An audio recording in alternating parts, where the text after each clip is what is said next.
Hello, welcome to the Journal of Stories podcast. I am your host, Elder Van Cott. I am a service missionary for the Church of Jesus Christ of Latter-day Saints. On this podcast, I collect life stories and testimonies from many different people with diverse backgrounds. So I hope you'll join me in learning and growing from these powerful stories. On to the episode. Welcome. Today I have with me Sunil Singh. I'm really excited to hear about his story, so let's get right into it.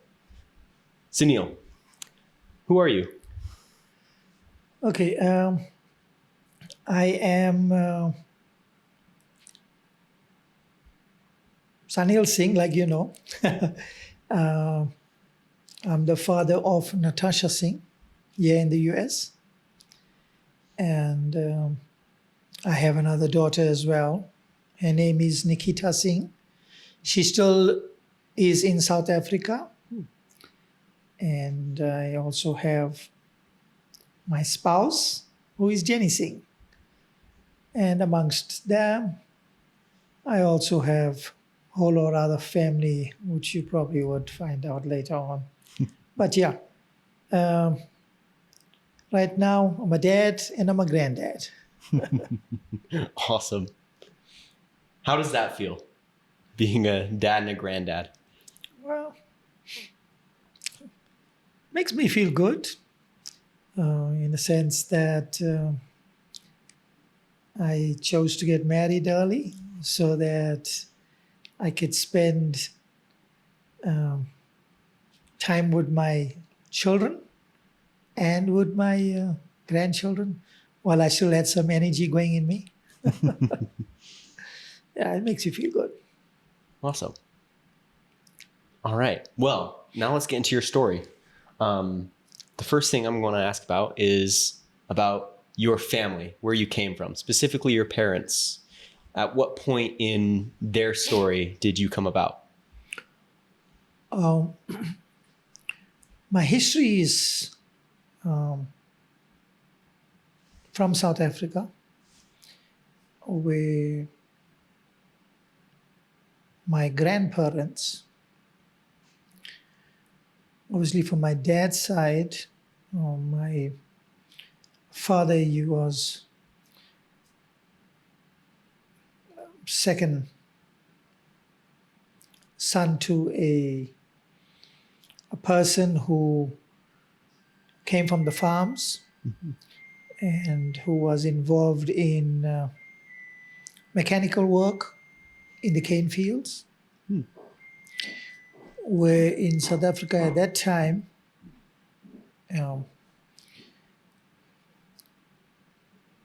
my people that came from India, so to speak, they lived in South Africa and they moved there as indentured laborers. So obviously there were lots of things that was promised as they came through by the ship. And if you look in the histories, speaks about the 1860s and some years back, I don't know all the years, but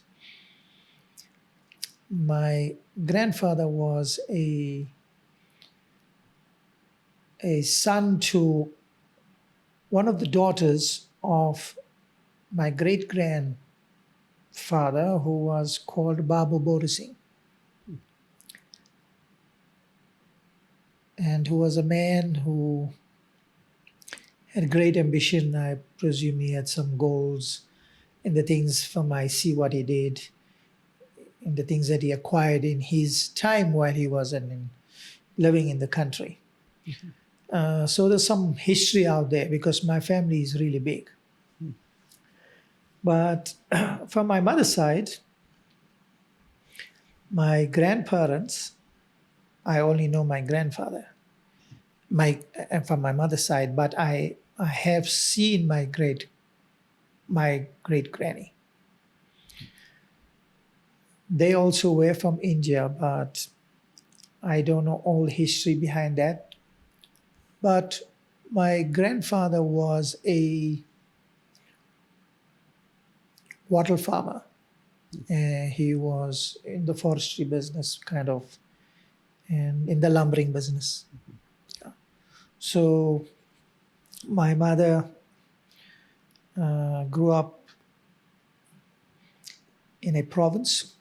Our states we call province in South Africa, a Republic of South Africa at that time, in the Midlands. And she schooled at that time, and the capital city in the province was called Pietermaritzburg. And she schooled there. My dad was in the northern parts of the province at that time. And what happened there was that my dad and his parents, obviously being mechanical minded people in the things that they did, from the way I grew up and the way I saw everything to be as I grew up. My uncles were mechanics and technicians, if I may put it that way, technically minded. Yeah. My granny, I remember the history of it, where she planted rice in the farms. But my grandfather, being a mechanic, where he used to work on trucks in the cane fields for the cane farmers at that time. So my family became mechanically orientated. There was a time, many years back then, where the movie industry came out. And the movie industry was, back in the days, black and white movies, no sound. So my family kind of got involved in that, trying to acquire the machines and the equipment to be able to bring it to the people. So most of the province, in the different various villages and cities, my family would go out as a mobile film industry company, and they would go out showing movies to the different people. The people never knew much. This was back in the days, in the I would presume in the 40s, 50s, or way before that. In any case, that's how my dad managed to meet my mom sometime. Oh. Yeah, I know a little bit about that. That's how it all happened. And then my dad met my mom, and they eventually got married. And I was the first one born to them. And I have 3 siblings. So yeah, that's a little bit of my history of my mom and my dad, my great parents. Awesome. Yeah, that's really good history. Yep. What qualities in your parents helped make you who you are? Both my parents always pushed the notion that we needed to get an education. My dad, he completed, I remember he used to call it JC, which was 2 grades more to complete high school. But back in the days, if you had that education, you could teach or you could get a fairly good position in the field out there. I think my mom was 1 grade short of completing her schooling. Back in the many years, people would marry at early ages. And I guess my mom left school and she married my dad. But I think my dad, he was a teacher for a while, and then he worked in the laboratories for the paper industry. The paper industry in my country was called SAPI. SAPI is a company that would make paper out of timber, obviously wood. and he would work in the laboratories. He worked there for a short while. I think he did a bit of school teaching for a short while. And then he was a carpenter for a while. And then most of them would work from home. I think my dad's side, they moved out of the farms and moved into a town called Stanger. We lived on the outskirts of the town. I remember my dad got sick because of the dust. And he was in hospital for because of that carpentry work. He would make chairs and things like that, tables and chairs and all that. And he gave that up and he started working with motor vehicles. He became a panel beater. He kind of taught himself the whole thing. A spray painter, panel beater, and he's really good in his job. Yeah. My uncles, because they lived all in the vicinity, as families those days, we lived close. Family values was a big thing. And so they were mechanics, motor mechanics, and technicians would fix kind of anything that you could, that was around that needed to be fixed. They would be fixing things, yeah. So I was almost amongst them, and I think I learned some of that. But when I finished my high school, I tried to study something. But my country, it was difficult to get a job in the field that you wanted to do. I did computer programming back in the days. It was not so easy to get a job. Remember, I lived in South Africa. We were a country that they practiced apartheid. So you didn't have many options and choices in lots of things. Nonetheless, I changed my field eventually because I could be able to work with my hands and know how to use tools. So eventually I changed my trade. Yeah. Did I answer your question? I guess so. It was, how did, or what qualities in your parents made you who you are? Yeah. Because when I look back and I look at the things that I know, I would definitely say it's attributed to the things that I inherited, watching people do, because we were young and we would work with, I would work with my dad, I would work with my uncles, and I kind of learned everything that they knew. Could fix my own car. I could paint a motor vehicle, spray paint it. It was something that I just picked up, and I just could do these things.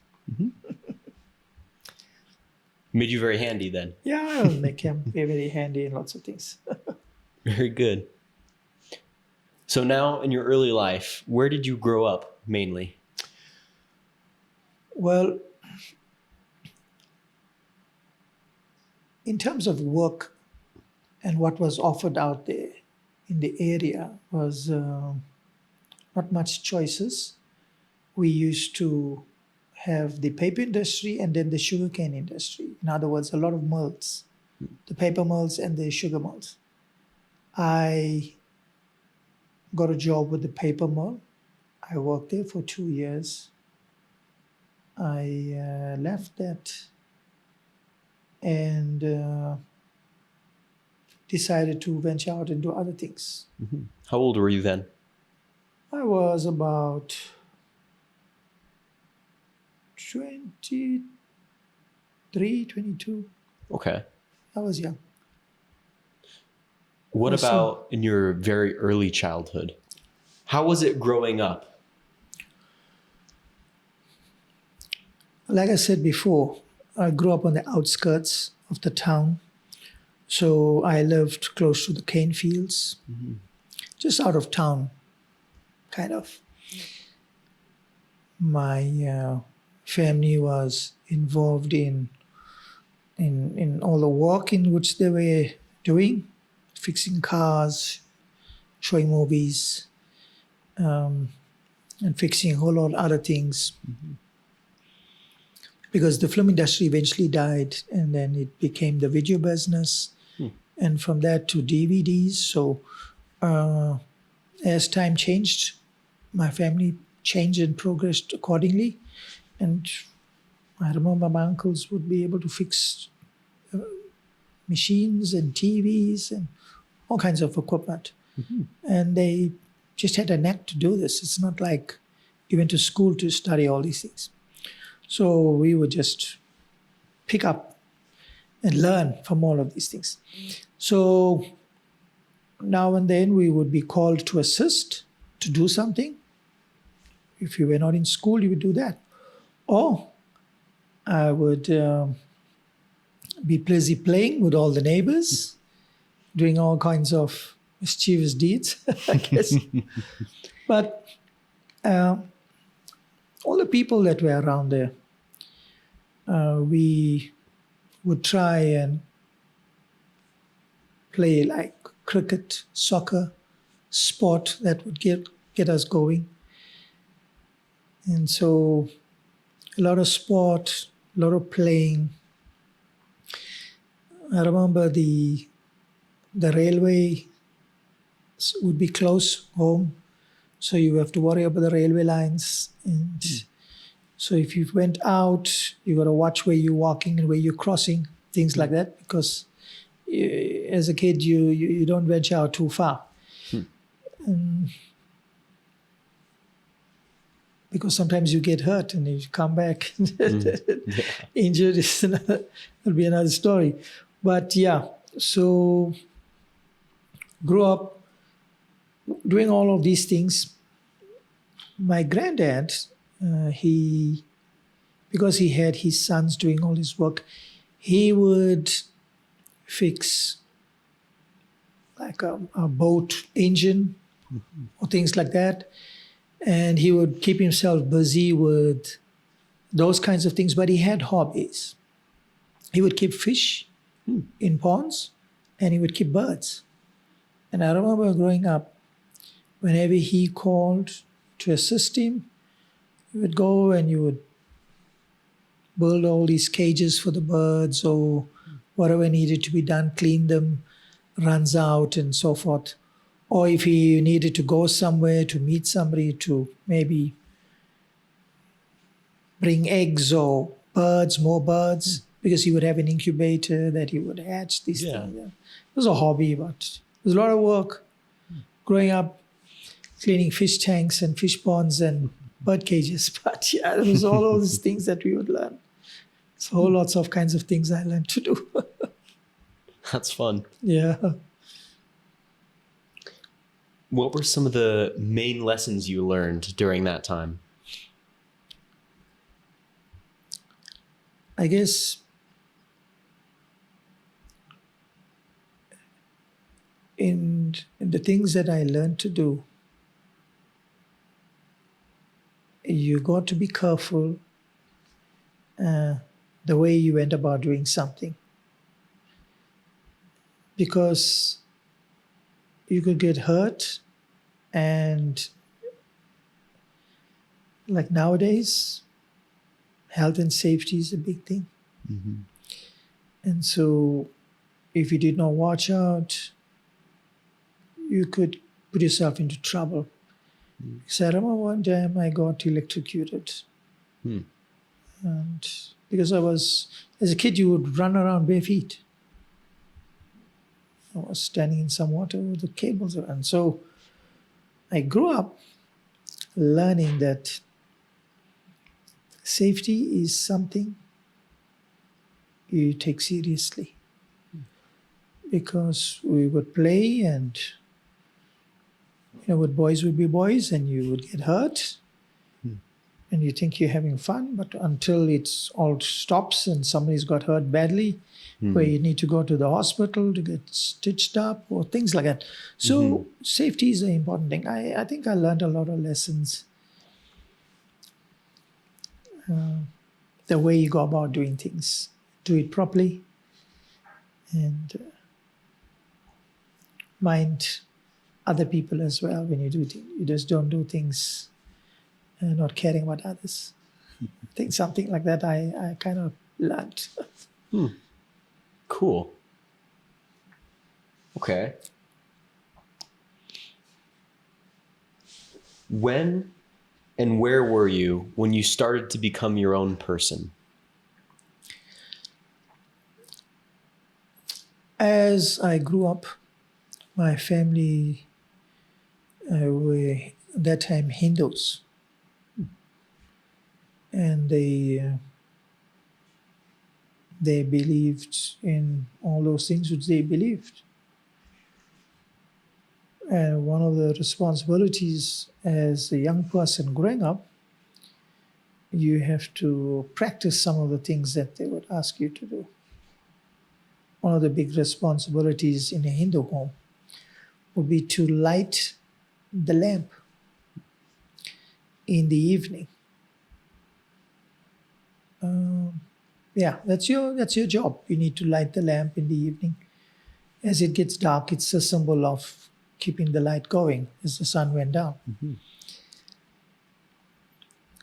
And then that responsibility kind of shifted to my siblings. As you grew up, you didn't want that responsibility. You'd hand it over to the younger person to do it. But in any case,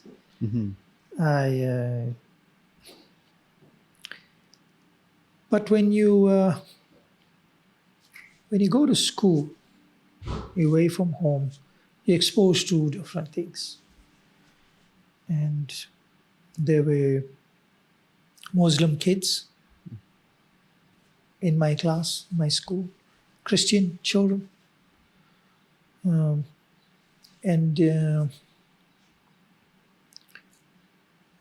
They all had different ideas about things, and you would be exposed to what they're saying, and you would join with your friends.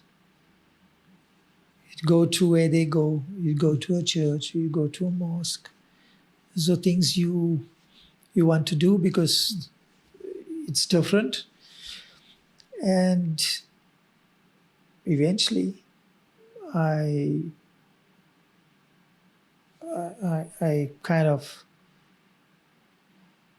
felt different. There was this time, I remember, one of my uncles went to see his in-laws, which they lived inland, far away from where we would live. And I was on that visit, and I remember it was a Red Cross Salvation hospital, I think. And there was some history behind that, about some nurse saving some baby, and they had this baby in an incubator and so forth. And next to that hospital, there was this Catholic church. And I was like, what is this building with these huge doors? And I went towards that. I remember pushing those doors, with big doors with big hinges, and they were creaking. It was kind of sounding kind of funny. But when I looked inside, I saw this red carpet, all of these candles out there in the front, and I decided to go in. There was nobody there. It was just me, because I was young and I was always up to my business. And so I got in there. Must have been about 10 years old, I guess. And I felt different when I was in there. I will not forget that. And As I grew up and with, like I said, exposure to different friends who believed in different things, I used to listen to them. Because I remember one of my friends, his dad used to, he used to teach the Arabic language to his people. They would go to a separate school. After you finish school, you'd go to a different school to learn more about your religion and so forth. So I would join him in his home and we'd go to play sometimes. And so you listen. And it was completely different from what my religion was. And then when you went to a Christian home, it was different. So I grew up believing in all of these religions. I believed there was a God and all of these religions were true. By the time I was about 20, maybe just before that, because when I finished school, I left home. I had to go and work and study and all that, so I left home. I was out of my home. But eventually I started to believe that there might be one God, because I would go to church, different churches, wherever the one would go with friends to church, come. And so I guess I started to feel more to be comfortable to be a Christian, but I was not a Christian. I was not baptized or anything like that at that time, yeah. Until I met my wife. She just finished school. She was in school end of the year, somewhere there. And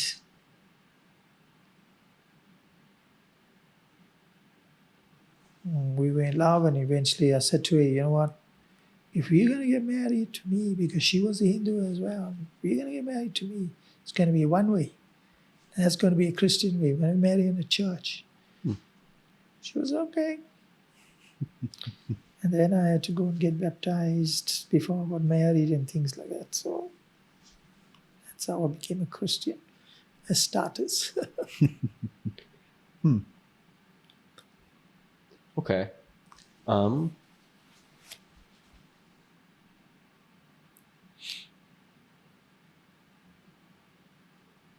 So what was your journey to finding the church?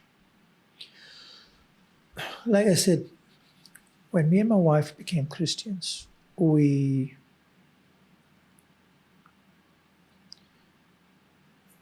would go to different churches, because I believe that you got to have religion. You got to have some kind of discipline. You cannot live without God in your life. And we went to different churches, listened to different sermons being preached from those pulpits. And sometimes I was uncomfortable with the way people would treat other people. When I would look, I felt, oh, you're kind of leaving those people out.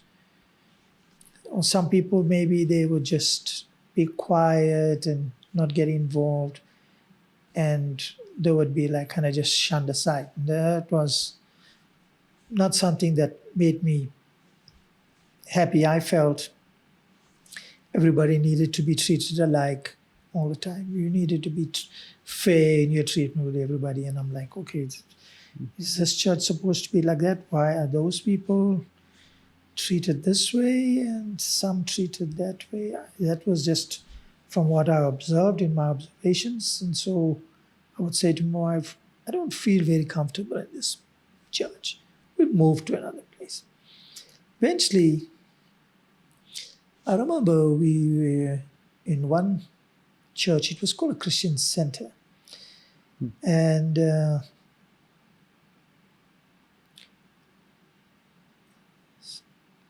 that time, there were different racial groups in this place. Enjoyed the sermons, made sense, listening to what they were saying.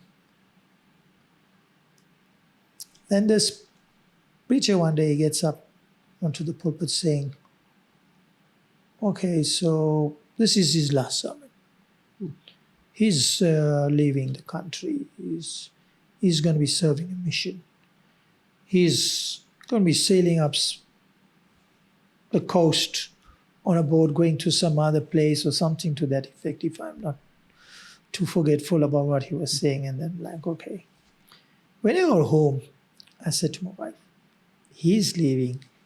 He's kind of the one that was making it special for us to be in that place, because we kind of enjoyed what he was saying, and compared to other places. And if he was going, and then are we going to find another church now? That was Sunday. I was discussing this with my wife. My kids were young. I think they were like 4, 2. And then on Monday, it was the missionaries.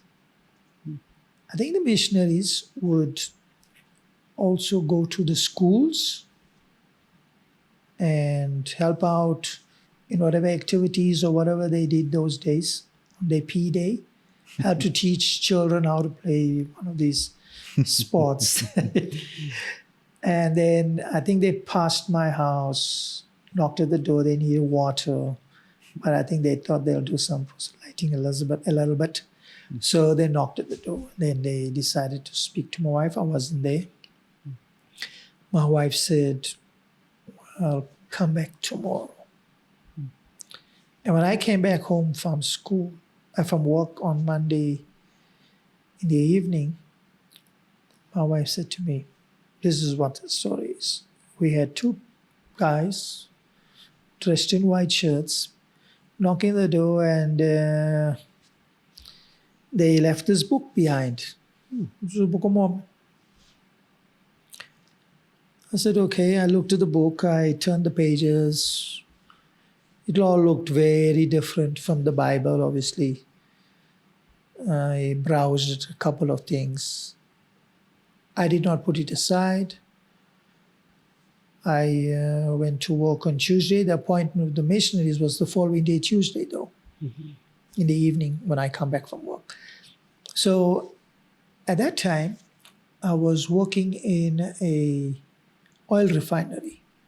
The oil refineries, those days we refined edible oils and glycerine, and we made soap and all those things. So I used to work in the various sections of that plant over the years that I worked there. And so you get to know all kinds of people working on all kinds of things. I learned lots of things. And you learn the people. You kind of associate with Christians. You listen to what they're saying about church. So I brought the topic up. I said, listen, I got 2 guys came home, left to a certain book called the Book of Mormon. And they were out. The feedback coming from them was like, oh, you need to watch out about those guys. They are cults and all of that. There was a lot of bad feedback. Well, kind of. Not everybody said bad things, but some people said, well, I think they probably met missionaries before, but they belong to other churches. Probably they had speaking to their pastors and preachers and so on. But I left myself open. I came back home. I didn't say anything to my wife about what these people said. Missionaries came through. We listened to everything they said. And they highlighted a few verses in some of the books in the Book of Mormon. And I read all of that. I said to my wife, well, we need to make a proper decision about which church we want to join. You heard what they said. You read this on your own. I would read myself separately, and we would see how we feel about the whole thing. Like they said, see how you feel. And I read everything that I was told. What stuck out to me was Moroni asking that question. That was something very serious that I took. I had a small TV at home. I remember watching, by Wednesday, was it Thursday, the same week. I like watching movies and so forth and documentaries. I used to love to watch about climate and about geology and geography and all of that. Mm-hmm. And there I had this program with Kevin Costner speaking about the Mayan people on the continent, on the South Americas and so forth, and a whole lot of history. And I'm putting the Book of Mormon together, and I'm listening to this pyramids that are standing on the American continent and all of this. And I said to myself, there has to be something in this. But the most important thing is going down on your knees and asking, like Moroni asked, for you to do. And there was no doubt in my mind how I felt. My wife did the same. And so the conclusion was one. And so we joined the church. And ever since we joined the church, I won't say we became opinionated about other churches. We're still open-minded about, because lots of my wife's family, they also were Christians. So we've been in the church, and we've been there, and I will never say I made a mistake, because I know what is true. I learned to get a testimony of the truthfulness of this gospel, and I have one. That's awesome. So how old were you when you joined? It was probably 30. I think it was about 30 years. Okay. Or maybe a little younger than that. Maybe 28. I think so. Somewhere there. Okay. What direction did your life go after that decision? Yeah, we got baptized in 95.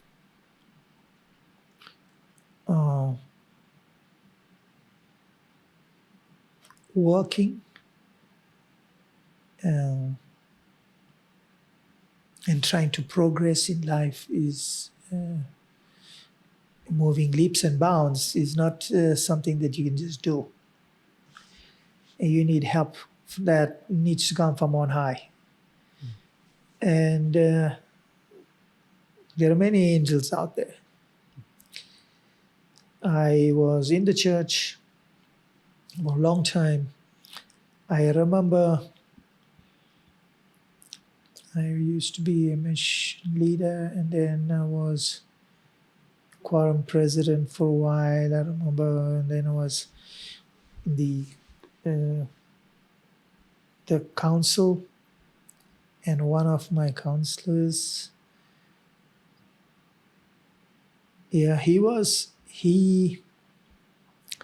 Philip Duplessis was his name.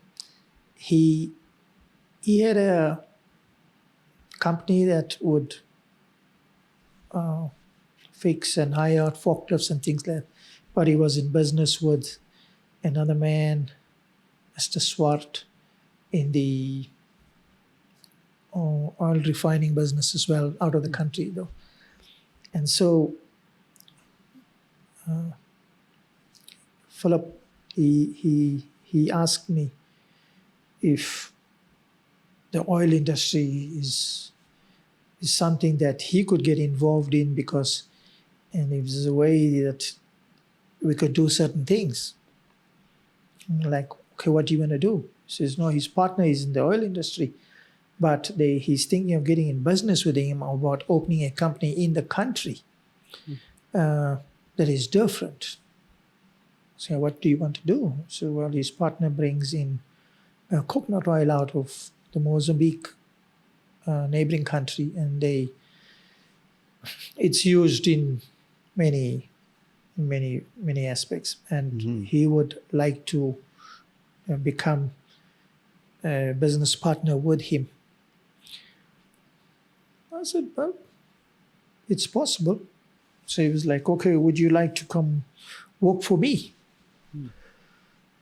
And because this was what his plan was. I said, that'll be fine.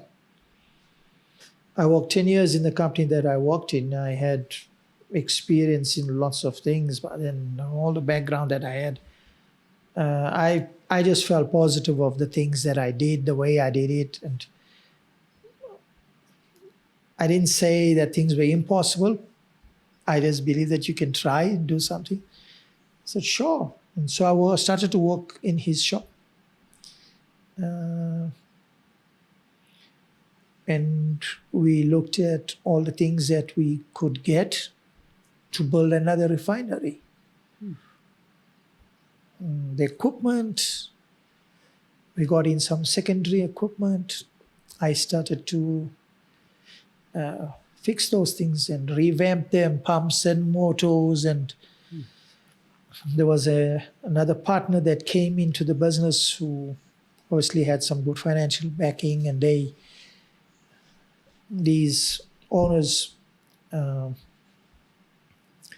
were destined to get this business up and running. And obviously I had the background knowledge that I had, because where I worked in the soap industry and in the oil industry. I worked and I learned in the laboratories how to do things, but I was a mechanical person. My brother was a chemical engineer years later, and so I would like ask him things as well. And so I learned from all the people around me, and I said, well, it's good. So it took us about 2 years, I guess, and we built a company. And I was asked to keep that company alive and run it for my directors. And that's how my life changed. I just felt closer to the people that I worked with, knowing that one of the directors is a member of the church, and I was comfortable working with him. I was comfortable working with the people. And there was a manager in that company for many years, for like about 20 years. And I just saw my life progressing because of the benefits that come now that I was working for this company. I would get more benefits. My boss took care of me. And I attribute that to the gospel. I can't see it any other way. If I had not made that move, I had not been in the church, had not met that person, I don't know where my life would be, in which direction and what situation I would have been. So, yeah, I guess the gospel can make many things happen for you. Yeah. Trust in God.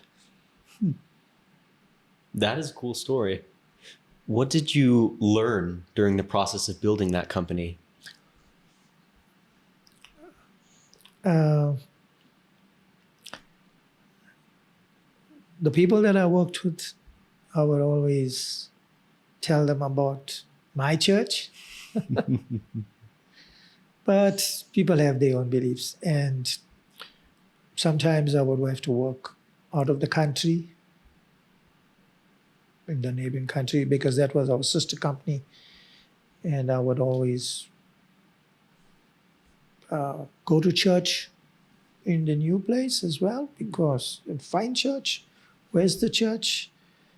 Make my way there, even if it meant driving 100 kilometers. After Sunday, I did it. Yeah. And we say kilometers. I don't know what's mileage, miles. But in any case, I learned that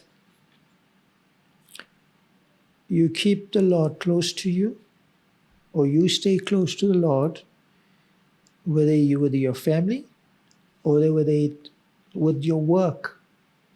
He will take care of all things for you.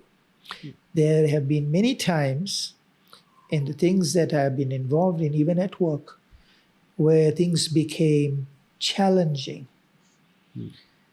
And I would pray about it, seek an answer. Because when he was my friend. He was my boss, but he was my friend. He became the branch president, and then he left.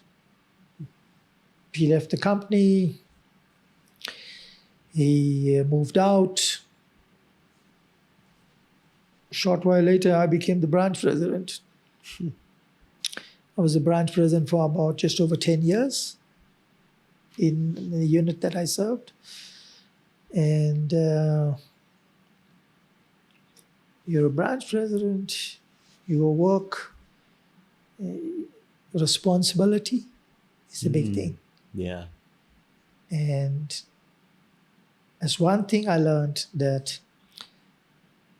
you need to be responsible for the things that you are responsible. And if you felt that you might be lacking certain qualities because you cannot fulfill that responsibility, there's always help. And I always prayed about things. And you get an answer and you take it from there. I learned that to be a very important and big thing. Especially if you got kids growing up, you need to be responsible for your family as well. And you provide for them. You bring them in the world, you provide for them. So I did those things. So I tried to make sure that I fulfill all these things that as I was growing up, I was still young. And I married my wife. Somebody else's daughter I took out from her home. I had to make sure I provide for her. And then I brought kids. I made sure that I give them an education. That was my responsibility as well. Their mom was very supportive in everything. She played a very big role, especially growing up from a very young age. She was a seminary teacher for many, many years, and they would always be, kids would come to my home as they would come for seminary lessons. And my kids would be there, and they probably did the whole cycle of seminary for 3 times. So the gospel was a very big thing in our lives as we were growing up.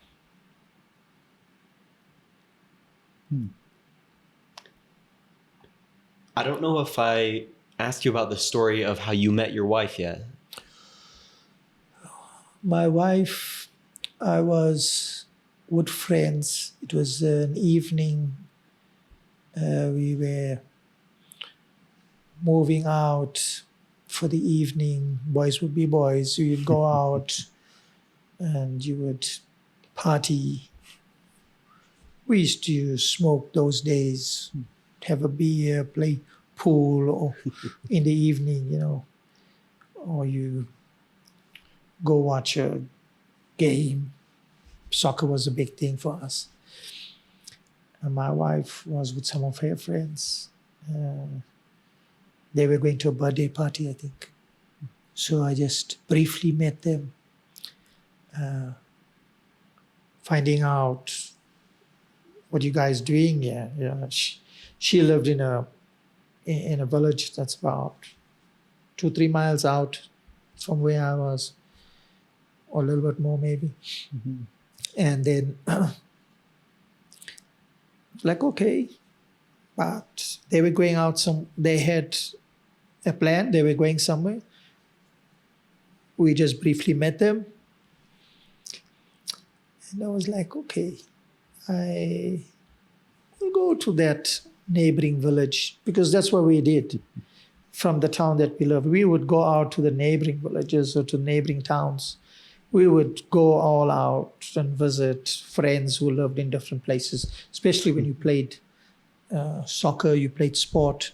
Teams would come out from the different villages and competitions and things. I played soccer for clubs from a very young age. I grew up playing for the school and in clubs, and in my college days and so forth, I would continue to play. I married my wife. I still played soccer. It was a big thing for us. I remember my kids, we would watch games. Manchester United was our favorite team. We would support them. We knew players. We knew a lot of things. We knew the World Cups. We watched many World Cups and so forth. So I went to this neighboring town, village, because I knew people out there, hoping to see my wife somewhere around. And it worked out. I met her there. And then I started to say to her, I would like to come and visit her again. She was okay with it. And then I kept on doing that. And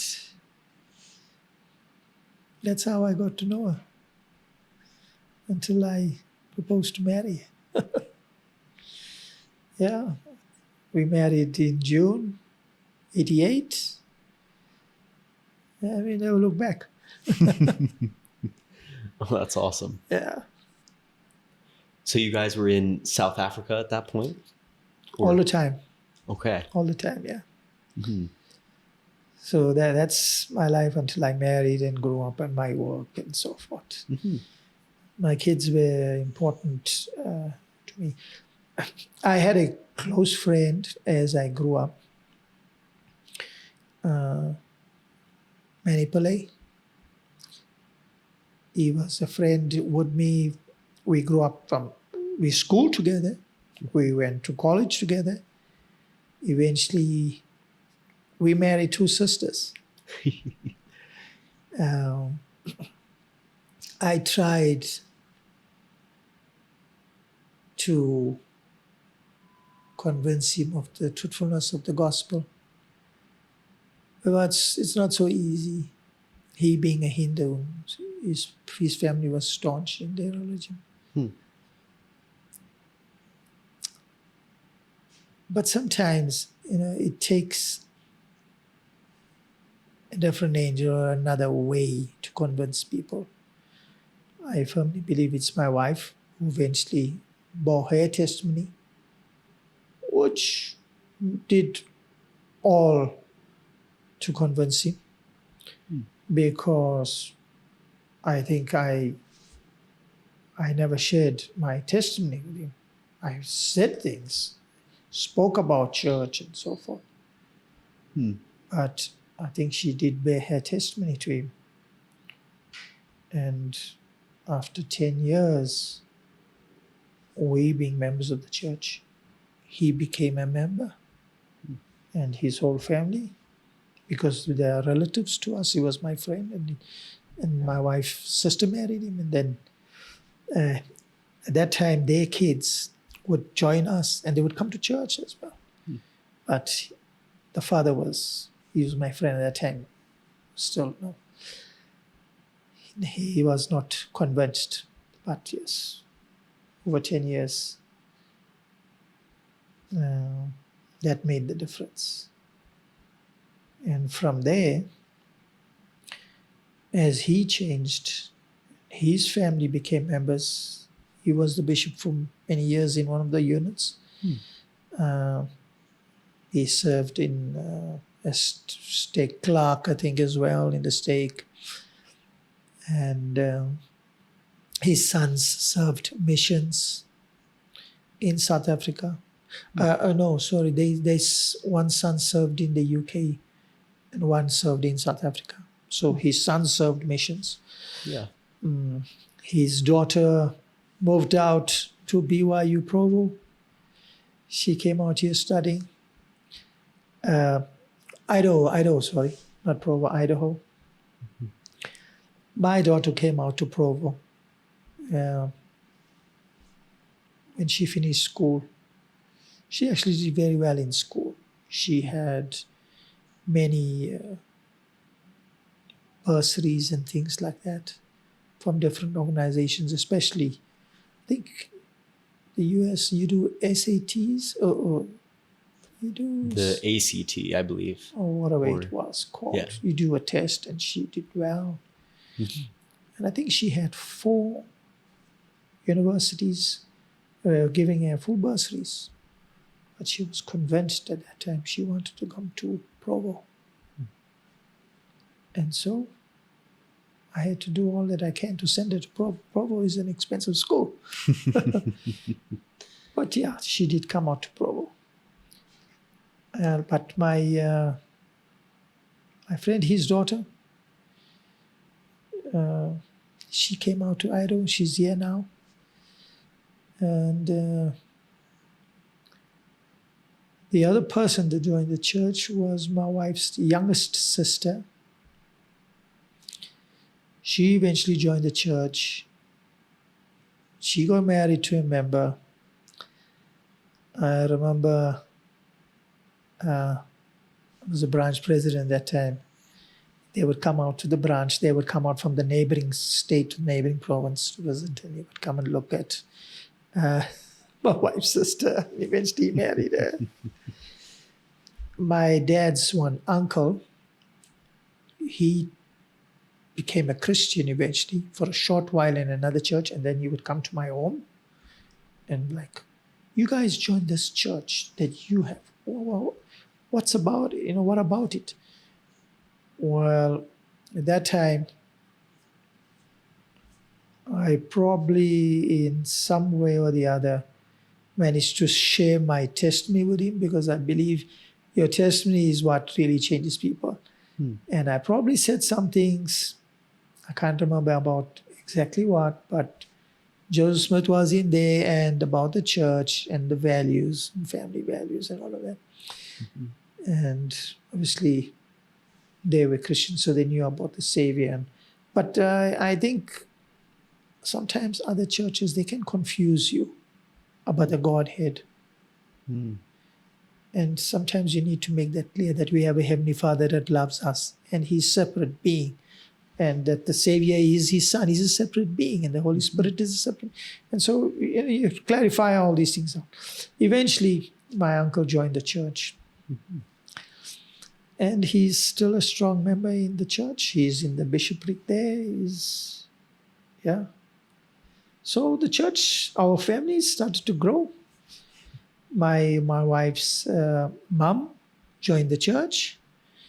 Many years now, I guess, too. I can't remember how many years, but she eventually joined the church as well. So yes, we have had other members of the family that have changed and joined the church, since we were the first ones that joined the church. And I'm praying that maybe more of my family will change one day. How has your testimony evolved over your service in the church and membership? One of the things as a bishopric or a branch president, your responsibility is the first one to share your testimony. And I would always do that on a Sunday. If you are in charge or not in charge, if you are the head of your unit, so to speak, you have to set the example. And you don't go out saying the things that you know to be true just because you need to do it. I don't believe that should be the case. Every time you share your testimony, you share it because you know it. It has to come from within you. And I've always done that. I would share my testimony because of what I knew to actually be true. Mm-hmm. And it was a branch that I grew up in as a young Latter-day Saint, if I may put it that way to you. And over the years, my testimony has grown. You need to do all those things that your leaders guide you through to do. Reading scriptures, going to the various classes, building one's conversion from not just getting baptized and staying there, but going to the temple and making all of those covenants.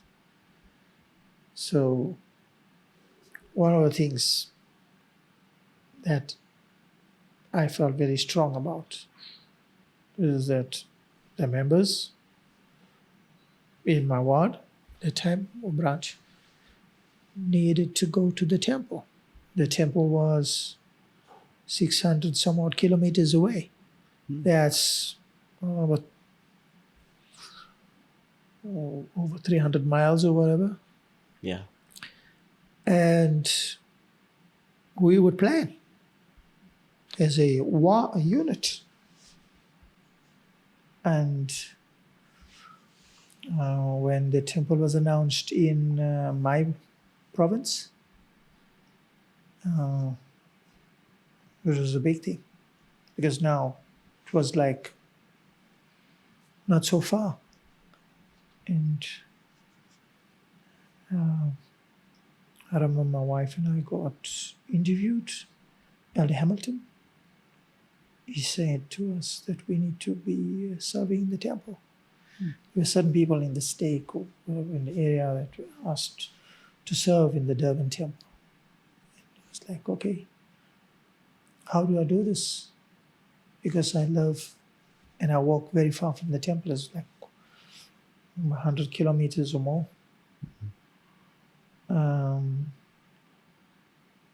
I applied to work in the Durban temple, and I got the job.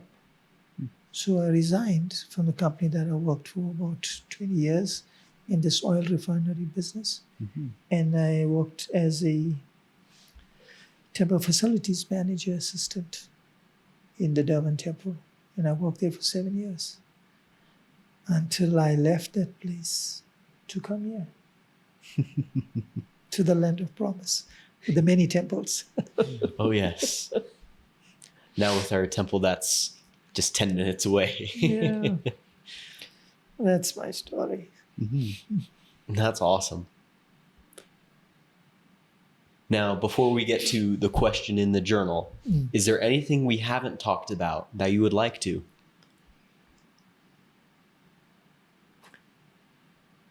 Well, about my two daughters, I love them very much as well. My one daughter that lives in South Africa, strong members of the church. My daughter here, she still in the church, married a returned missionary.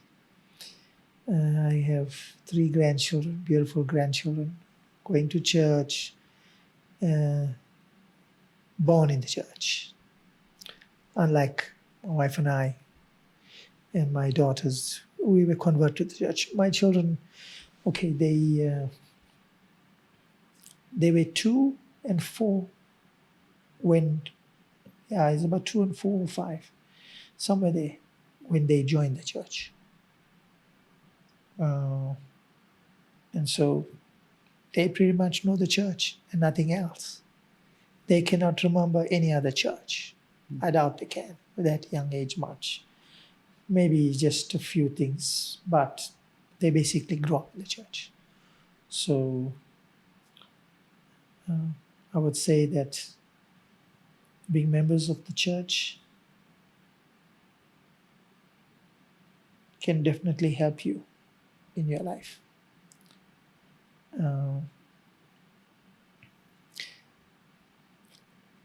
There's a saying, Rome was not built in one day. You need to take the first steps. You need to have a desire. That's important. One of the things that stuck in my mind, a missionary asked me was, are you aware of the things happening around you? And I would always think about that. One of the things that the patriarch always said was that you wake up in the morning and you look at yourself in the mirror, you got to ask the question, who's in charge? Is it the person that you see, or is it the spirit that is in that person? And so those are the important things. You need to consider those things. So we have a spiritual side, which we should not ignore. I think people have the tendency to live their lives and say, yes, they are spiritually inclined because they do certain things, but there has to be more value to the whole thing. You have to weigh it out. Those are important things you need to do. I thought I'll just say that. To me, those things, they are important. Very good. Yeah. Okay. So this is the closing tradition for this podcast, where the previous guest has written a question for you in this journal. Mm-hmm. Today, the question for you is, how do you react when someone challenges your testimony or faith? If somebody challenges my testimony,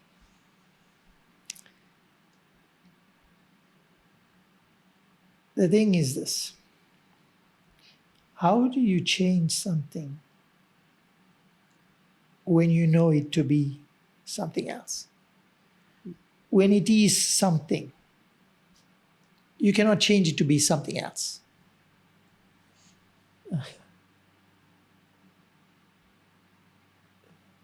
It was something one of my uncles would always say. It's simple, but if you look at a white wall, can you say it's black? How do you look at it? Can you change it?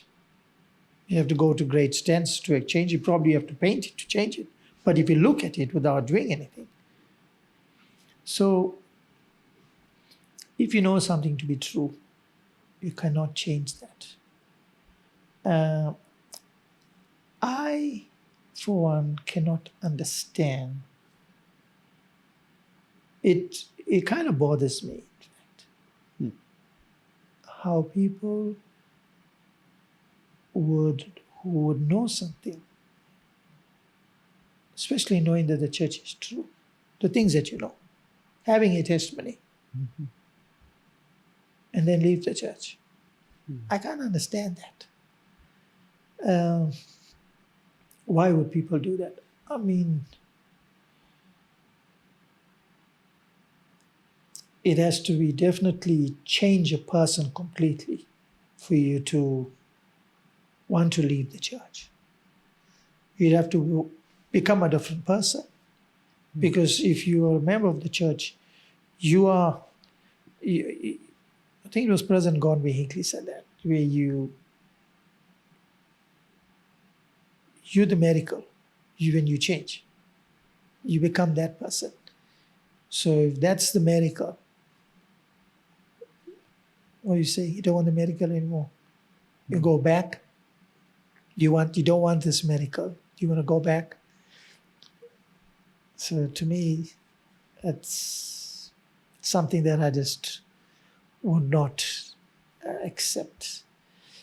They can challenge.